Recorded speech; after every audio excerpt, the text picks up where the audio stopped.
మోసాలు అప్పుల బాధలు మిమ్మల్ని వెంటాడుతున్నాయా? 6 JVR వారి జాతి రత్నాలని ధరించండి. కవితకి నో బెయిల్. ఇది రౌజవన్య కోర్టులో కవిత మధ్యంతర బెయిల్ అప్లై చేసుకున్న విషయం మీ అందరికీ తెలుసు. ఆ విషయంలో మధ్యంతర బెయిల్ ఇవ్వటం లేదు అని చెప్పేసి కోర్టు తీర్పునివ్వటం అయితే జరిగింది. నేను మొదటి నుంచి చెప్తా ఉన్నాను, ఈ కేసులో కవితగా బెయిల్ రాబోదు అని చెప్పేసి. ఎందుకనే విషయాలు కూడా చెప్పుకుంటూ వస్తున్నాను, విశ్లేషిస్తూ వస్తున్నాను. సహజంగా బెయిల్ ఇవ్వాలంటే కొన్ని కండిషన్స్ చూస్తారు.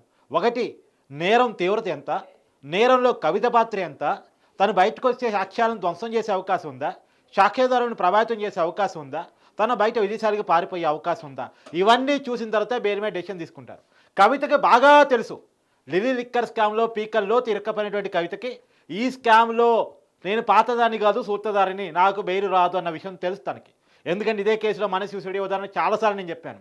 19 నెలలుగా ఆయన జైల్లో ఉన్నాడు, 30 సార్లు బెయిల్ అప్లై చేసుకున్నాడు, రాలేదు. కాబట్టి కవితకు బాగా తెలుసు రాదు అన్న విషయం. అందుకని ఒక ఉమెన్గా, ఒక మదర్గా కొడుకు ఎగ్జామ్స్ని చూపించి కొడుకు ఫ్యూచర్ని దృష్టిలో పెట్టుకొని మధ్యంతర బెయిల్ ఇవ్వండి అని రిక్వెస్ట్ చేసుకున్నారు. సహజంగా అయితే మధ్యంతర బెయిల్ ఇవ్వచ్చాము, కానీ కవితకు రాదు. ఎందుకు రాదు అంటే తను చేసే నేరం అలాంటిది. ఇప్పుడు ఇందాక కొన్ని కారణాలు చెప్పాను కదా మీకు. నేరం తీవ్రత చాలా పెద్దది, నేరంలో కవిత పాత్ర చాలా సూత్రధారి, అదిగాక సాక్షుల్ని ప్రభావితం చేస్తారు అని చెప్పడానికి ఏమో బెదిరింపుల కారణం. ఎవరైతే అప్రూవ్గా మారి కవిత పాత్రని తేలడానికి కారణమయ్యారో, ఎవరు అరుణ్ పిల్లే కావచ్చు, అభిషేక్ బోయిన్పల్లి కావచ్చు, లేదు అంటే ఏమో చార్టెడ్ అకౌంటెంట్ బుచ్చిబాబు కావచ్చు, మాగంటి రాఘవ కావచ్చు, మరి ఎవరిని బెదిరించారో తెలియదు, కానీ ఏమో అప్రూవర్స్ని బెదిరించారు అని చెప్పేసి ఈడీ ఆఫీసర్గా ఉన్నటువంటి భానుప్రియ మీనా ఆమె కోర్టు ముందు సాక్ష్యాధారాన్ని ప్రవేశపెట్టారు. గతంలో అప్రూవల్గా అదే కవిత పాత్రకి మీద చెప్పినటువంటి వాళ్ళ మీద బెదిరింపులు దిగారు కవిత అనే విషయాన్ని సాక్ష్యాధారాలతో బయటపెట్టిన తర్వాత ఇంకెక్కడ పేరు వస్తుందో చెప్పండి. ఏమో చేసిన పని అలాంటిది, ఇప్పుడు చేసింది లెక్క వ్యాపారం, ముడుపులు తినే వ్యవహారం, మరి ఇంకా బెయిల్ కావాలి. ఎక్కడి నుంచి వస్తుంది బెయిల్? చేసిన వ్యవహారాలు అట్టున్నాయి. మరి అందుకనే మొదటి నుంచి చెప్తున్నాను బెయిల్ రాబోదు అని చెప్పేసి విషయాన్ని. ఇప్పటికే చెప్తున్నా, మళ్ళా బెయిల్ అప్లై చేసుకున్నా, నెక్స్ట్ పైకోర్టు పైన బెయిల్ వచ్చే అవకాశమే లేదు. ఏమో మొత్తం 13 ఫోన్లలో మొత్తం 9 ఫోన్లో ధ్వంసం చేసేదంట. అంటే 9 ఫోన్లో ఏదైతే డాక్యుమెంట్స్ ఉన్నాయో ఆ డాక్యుమెంట్స్ మొత్తం డిలీట్ చేసిందంట, డేటా మొత్తం డిలీట్ చేసిందంట, 4 ఫోన్లు పూర్తిగా ధ్వంసం చేసిందంట. పోలీసుకి పంపిస్తే వచ్చిన రిపోర్ట్ ఇది. ఇలాంటి వ్యవహారాలు ఉన్నప్పుడు బెయిల్ ఎలా ఇస్తారు? అంటే మెటీరియల్ ఎవిడెన్స్నేమో ధ్వంసం చేసే ప్రయత్నం చేయటం, సాక్ష్యం చెప్పిన వాళ్ళని బెదిరించే ప్రయత్నం చేయటం, ఇలా చేస్తే ఇలాంటి హిస్టరీ ఉన్న వాళ్ళకి ఎవరైనా బెయిలిస్తారు చెప్పండి? సో ఈ నేరంలో కవిత తీహార్ జైలు నుంచి బయటికి రావటం అంత ఈజీ కాదు. రెండోది, నేను ఇంకో విషయం కూడా చెప్పాను, సిబిఐ ఎంక్వైరీకి అనుమతి ఇచ్చినప్పుడే, సిబిఐ ఎంక్వైరీకి కోర్టు అనుమతిస్తుందంటేనే బెయిల్ ఇవ్వడానికి ఇష్టపడట్లేదు అని అర్థం. సో ఆమె మీద ఇప్పుడు సిబిఐ ఎంక్వైరీ, ఇప్పుడు దాకా నడిచిందంతా ఈడీ ఎంక్వైరీ. ఈడీ కస్టడీ ముగిసింది, తర్వాత రిమాండ్కు తీహార్ జైల్లో గడుపుతుంది. ఇప్పుడు సిబిఐ కస్టడీ తీసుకోబోతుంది. తీహార్ జైలుకే పోయి సిబిఐ అధికారులు కవితను విచారించబోతా ఉన్నారు కోర్టు ఆదేశాల మేరకు, మహిళా కానిస్టేబుల్ సమక్షంలో. సో ఈ నేరంలో కీలక పాత్రధారి అనేటువంటి కవితకి బెయిల్ వచ్చే అవకాశం లేదు.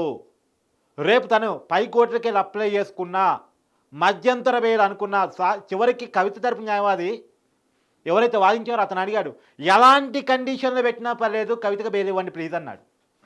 కొడుకు ఫ్యూచర్ని దృష్టిలో పెంచుకొని ఇవ్వండి, ఎందుకంటే కవిత భర్త అనిల్ ఎవరైతే కవిత కుమారుడు తండ్రిగా ఉన్నాడు, అతను ఆల్రెడీ ఇదే కేసుల్లో కోర్టు చుట్టూ తిరుగుతూ ఉన్నాడు.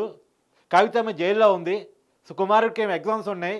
సో అతను ఫ్యూచర్ దృష్టిలో పెట్టుకొని అతను డిప్రెషన్కి గురై పరీక్షలు సరిగా రాయకుండా ఉండే ప్రమాదం ఉంది, కాబట్టి బెయిల్ ఇవ్వండి అన్నారు. సహజంగా హ్యూమానిటీ గ్రౌండ్స్లో ఇది కోర్టు పరిగణలో తీసుకుంటుంది జనరల్గా, కానీ కవిత ఈ స్త్రీని పరిగణలో తీసుకున్నప్పుడు అలా తీసుకోవడానికి కూడా అవకాశం లేకుండా చేసుకుంది కవిత.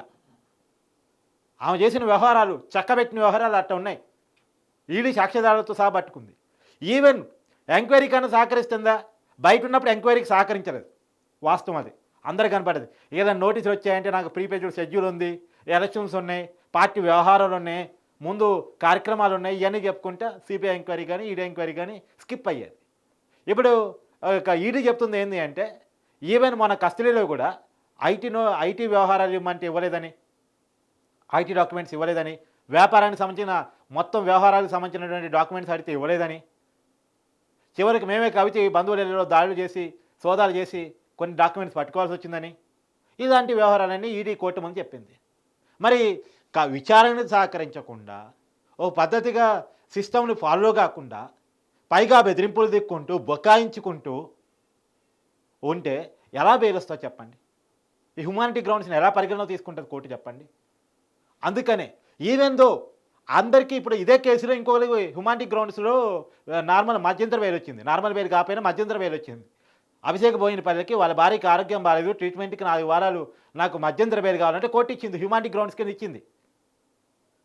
కానీ కవితకి ఇచ్చే పరిస్థితి లేదు. ఎందుకు లేదు అంటే ఇవే కారణాలు. నేను చేసిన వ్యవహారాలు, చేసింది లిక్కర్ వ్యాపారం, దాంట్లో 30% ఢిల్లీ లిక్కర్ వ్యాపారం 30% కవితదేనంట. ఈడీ చెప్తున్న మాట, నేను చెప్తుంది కాదు. 30% కవితదేనంట. ఈ మొత్తం వ్యవహారానికి ఈ మొత్తం ఢిల్లీ లిక్కర్ స్కామ్కి మొత్తం డాక్యుమెంట్ రచయిత మొత్తం డైరెక్టర్ మొత్తం కవిత గారేనంట. ఈడీ ఇలా చెప్తుంది. సో కాబట్టి కవితకి ఎట్టి పరిస్థితుల్లో బెయిల్ వచ్చే అవకాశం లేదు, నార్మల్ బెయిల్ అవకాశం లేదు. అందుకనే మధ్యంతర బెయిల్కి వెళ్ళారు. మధ్యంతర బెయిల్ కూడా అవకాశం లేదని కోర్టు చెప్పింది. కాబట్టి మనకి క్లియర్ కట్ ఎవిడెన్స్ కవితకి వ్యతిరేకంగా కనపడుతున్నాయి.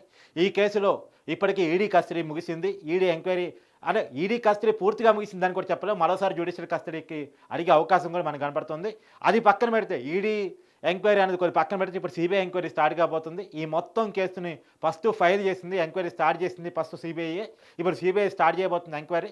గతంలో సాక్షిగా సిబిఐ ఆల్రెడీ ఆమె ఇంటికి వెళ్ళి గతంలో విచారణ చేసింది సిబిఐ. తర్వాత విచారణ పిలిచినప్పుడల్లా కవిత స్కిప్ అవుతూ వచ్చింది. ఇప్పుడు జైల్లో తప్పించుకోలేదు, తను సిబిఐ విచారణ ఎదుర్కోవాల్సిందే. సో సిబిఐ విచారణ ఒక విషయం గుర్తుపెట్టుకోవాల్సిందంటే ఏ ఎంక్వైరీని కూడా ఏదో కారణం చెప్పి కొంతకాలం స్కిప్ చేయొచ్చు, పూర్తికాలం స్కిప్ చేయలేం. మరి ఆమెకు ఎవరు సలహా ఇచ్చారో ఏమో తెలియదు, కానీ అటు స్కిప్ చేస్తూ పోతే అరెస్ట్ చేయడం ఎంక్వైరీ సంస్థకి ఈజీ అవుతుంది, బెయిల్ కూడా రాకుండా అవుతుంది. ఇప్పుడు బెయిల్ రాకపోవడానికి అవే కారణాలు. గతంలో ఎంక్వైరీకి సహకరించి ఉంటే మంచి హిస్టరీని కలిగి ఉంటే హ్యూమానిటీ గ్రౌండ్స్ కింద బెయిల్ వచ్చేది. అలా వ్యవహరించబట్టే ఇలా బెయిల్ కూడా రాని పరిస్థితి. సో కవిత చేతురాడ చేసుకున్నారు బెయిల్ రాకుండా, మధ్యంతర బెయిల్ రాకుండా. సార్ నార్మల్ బెయిల్ అంటే ఎలాగూ రాదు, వేరే విషయం. కనీసం మధ్యంతర బెయిల్ రాకుండా చేతురాడ చేసుకున్నారు. సో ఇప్పుడు సిబిఐకి సమాధానం చెప్పాలి. చెప్పను అంటే వాళ్ళు వేరే రకంగా కనుక్కుంటారు సమాచారాలు. ఇప్పుడు కవిత చెప్పనంత మాత్రాన ఏ సమాచారం ఆగదు, అన్ని విషయాలు కనుక్కుంటారు. కనుక్కుంటే అది రేపు శిక్ష పడేటప్పుడు అది చాలా కీలకం అవుతుంది. ఎంక్వైరీ సహకరించలేదు, అబద్ధాలు చెప్పే ప్రయత్నం చేశారు, మోసం చేసే ప్రయత్నం చేశారు, ఇవన్నీ కూడా రేపు శిక్ష పడేటప్పుడు ప్రభావితం చేసే అవకాశం ఉంటుంది. ఈ నేరం తేలితే ఇప్పటికి నిందితురాలిగా ఉన్నారు, దోషిగా తేలితే యావజ్జీవం పడే శిక్ష ఉంది, అవకాశం ఉంది. 7 years పైన పడే అవకాశం ఉంది, 10 years పడే అవకాశం ఉంది. ఆమె నేరంలో తేలే పాత్రను బట్టి పడే అవకాశం ఉంది. ఒకవేళ అదే జరిగితే రేపు ఆమె ఎమ్మెల్సీ పదవిని కోల్పోవాల్సి వస్తుంది, రేపు ఎన్నికల్లో పోటీ చేసి అర్హతను కోల్పోవాల్సి వస్తుంది, రాజకీయ జీవితానికి పులుస్తా పెట్టుకోవాల్సి వస్తుంది. కవిత పొలిటికల్ లైఫ్ ఎండ్ అన్నట్టు. ఇంకా కేసీఆర్ ఫ్యామిలీలో ఒక వ్యక్తి పొలిటికల్ లైఫ్ పూర్తిగా ఎండ్ అయిపోతుంది. కవిత కేసీఆర్ కుటుంబంలో మొట్టమొదటి జైలుకు పోయిన వ్యక్తి కవితే. రేపు పొలిటికల్గా ఎండ్ కాబోయేది కవితే, దోషిగా కనుక తేలితే. ఇప్పటికి ఆమె నిందితురాలిగా ఉన్నారు. చూడాలి ఏం జరగబోతుంది అనేటువంటిది.